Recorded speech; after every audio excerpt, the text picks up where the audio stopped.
Well, great. I very much enjoyed the opportunity to, oh, sir, you have a question? My name is Ray Crutcher. Ray, how are you? I'm doing fine, sir. Good. You know, most generally, if you're off sick for 3 days, they'll give you a layoff slip. I mean, you're gone. And, you know, what people do is a living wage. This, what we're trying to propose is not anything. You know what I mean? It's earned, the way I understand it. You know, I've worked for some bad employers. I mean, it's just unbelievable, you know. What we need is living wage, and I don't want. If I don't want it, I don't want it. You know what I mean? You know, this is the first time I ever met you in my life. I think I might have seen you somewhere before. But, you know, I care about everybody. Yeah, I do too. I care about everybody. You know, the issue on wages, I'll tell you, it is a great concern to me because I tell you that, and that's one of the things that has made me passionate about education, because you know we came out of the Cold War, and more than a decade ago. Yeah. And what happened is that we weren't ready for what we faced when the rest of the world embraced freedom of free markets and more democracy, and what we have is we have a lot of global competitors now, and you know what, that's caused a strain on a lot of people in this country, because it's created a lot of change in the economy. It's displaced people. It's repressed, in some cases, wages as a result of that. And one of the ways that we have to work our way out of this is that we have to arm people with more skills to compete. And we have to do a better job of making sure that they have access to, because as one job goes away, my father worked in a company, a machine tool company, for a long time. And when he was about 50 years old, the company got bought by someone else, and essentially it was on its way out of business. And so he was looking for anything that he could find to try to make sure that you know, he could take care of us. And he left Ohio and went to Arizona and took a job there. And then that company started to lose out to foreign competition. And then he had to move from there and go to South Carolina and get a job until he could be old enough to retire and saved enough to retire. And I know the last 20 years of his life has been one of uncertainty, and I've seen it happen to a lot of people in my family all across the Midwest. And one of the things that I care very much about is making sure that we are prepared in this state to try to embrace a new future, because some of the jobs that we had and some of the skills that those jobs required, they're gone. But we can't give up. We have to create the kinds of jobs that are going to be here for the future, and we have to give people access to the training that they need to be prepared for them. And employers have moved slowly. Employers have not embraced some of these things as well.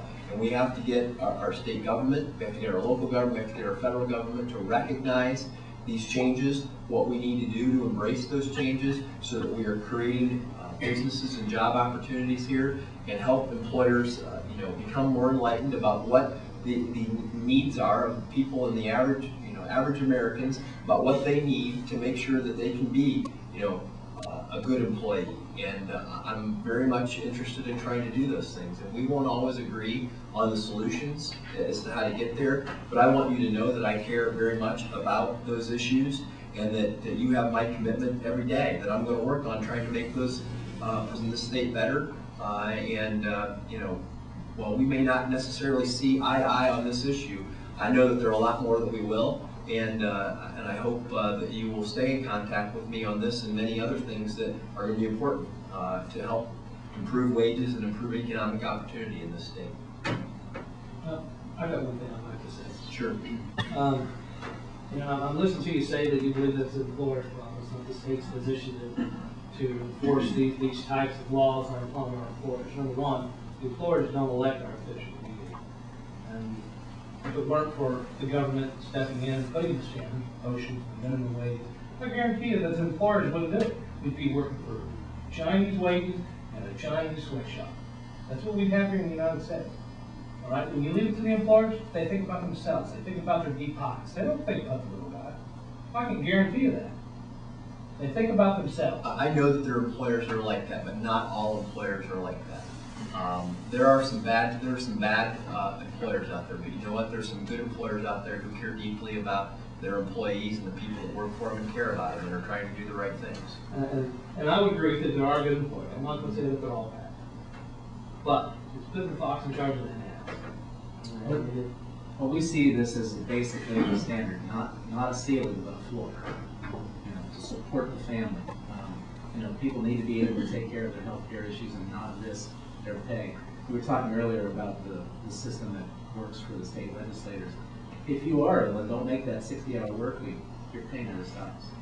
For a man who gets the clock every day, when he can't make it, his pay stops, and his job may be gone.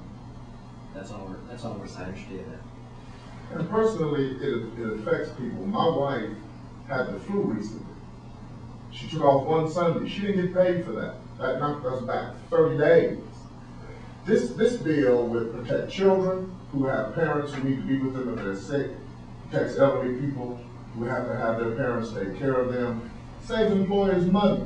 Look at the money that will save, because we can't afford to go to work sick. I got the flu because the staff member came into my office sick and gave the flu to me and knocked me out for 10 days. Now I have health insurance and so does she. But I also gave it to my wife who does not have health insurance. So it kind of knocked us back. But if you look at what we're trying to do for the 7 paid sick days, you're saving money for the employers, you're having families take care of children, you also have families take care of sick relatives. 7 paid sick days to the working poor makes a difference, because poor people go to work every day. They just don't have no days off. If they do take a day off, their job is in jeopardy. And this is all across the state of Ohio.